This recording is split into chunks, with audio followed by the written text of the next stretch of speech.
ஆன்மீக நண்பர்கள் அனைவருக்கும் வணக்கம். நாளை பிறக்க இருக்கக்கூடிய புரட்டாசி மாதத்தினுடைய முதல் நாள் அன்று எப்படி நாம பெருமாளை வழிபடுவது, அது மட்டும் இல்லாம பெருமாளுடைய அருளை பெறுவதற்கு என்ன செய்ய வேண்டும் என்பதை பற்றி இந்த பதிவில் நாம தெளிவாக பார்க்கலாம்.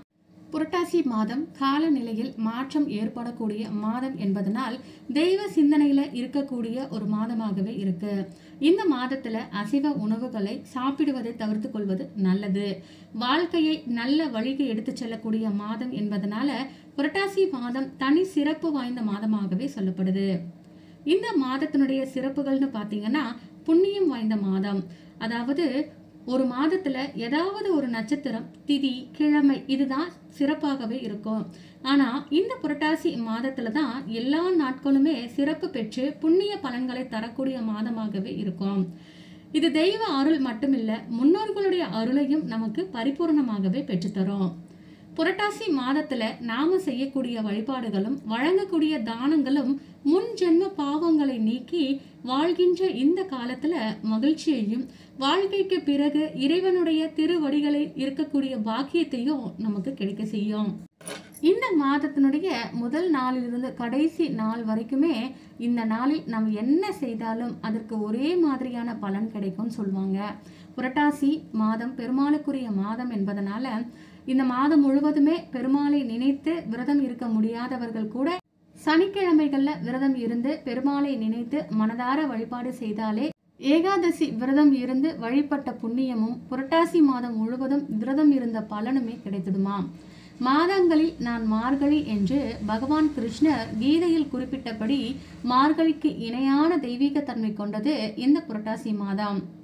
புரட்டாசி மாதத்துல தான் பித்ருக்களுடைய ஆசியை பெறுவதற்கு உரிய மகாலய பட்சமும் மகாலய அமாவாசையும் வருது. மகாலய பட்சத்தின் 15 நாட்களும் முன்னோர்களுக்கு தர்ப்பணம் கொடுப்பதும் பிறருக்கு தானங்கள் வழங்குவதும் நம்முடைய பல தலைமுறை பாவங்களை போக்கக்கூடியதாகும். அது மட்டும் இல்லாம நம்முடைய சந்ததியினருடைய வாழ்க்கைக்கு சிறப்பாகவும் இருக்கும்.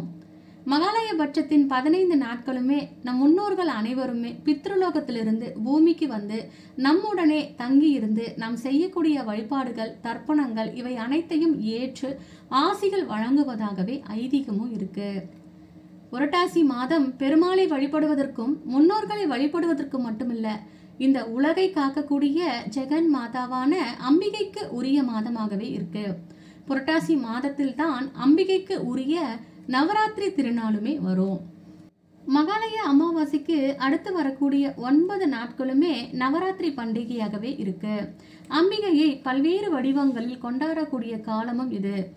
தெய்வீக அருளை முழுமையாக பெறுவதற்கு உரிய அற்புதமான மாதம் புரட்டாசி மாதம் என்பதனால் இந்த மாதத்தில் உலக இன்பங்களுக்கு உரிய சுப காரியங்கள் எதுவுமே நடத்த மாட்டார்கள். புண்ணிய மாதமான புரட்டாசி மாதம் இந்த ஆண்டு செப்டம்பர் 17ஆம் தேதி செவ்வாய்க்கிழமை நாளை துவங்க இருக்கின்றது. இந்த முதல் மற்றும் கடைசி ஆகிய 2 நாட்களுமே பௌர்ணமி திதியாக அமைவதால் இந்த நாளில் செய்யக்கூடிய சத்திய நாராயணர் பூஜையும் சிறப்பு வாய்ந்தது. செப்டம்பர் 17ஆம் தேதி துவங்கி அக்டோபர் 17ஆம் தேதி வரை அமைந்திருக்கக்கூடிய இந்த மாதம் பல சிறப்புகளை உள்ளடக்கிய புரட்டாசி மாதத்தில் முதல் சனிக்கிழமையில சங்கடகர சதுர்த்தியும், 2வது சனிக்கிழமையில ஏகாதசியும், கடைசி சனிக்கிழமைகள்ல திருவோண நட்சத்திர விரதமும் விஜயதசமியும் சேர்ந்து வருவதும், அதற்கு அடுத்த நாளே ஏகாதசியும் வருவதாக அமைந்துள்ளது.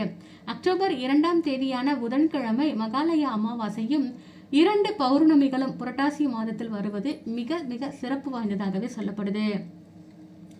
இந்த மாதத்துல தான் திருப்பதி பகவானுக்கு பெருமாள் கோவில்கள்ல பிரம்மோற்சவம் நடத்தப்படும்.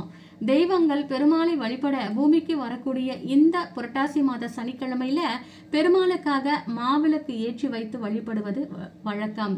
புரட்டாசி மாத சனிக்கிழமையில சனி பகவான் அவதரித்தார் என்று சொல்லப்படுவதனால் சனியால் பாதிப்பு இருப்பவர்கள் புரட்டாசியில விரதம் இருந்து அதிலிருந்து நாம விடுபடலாம்.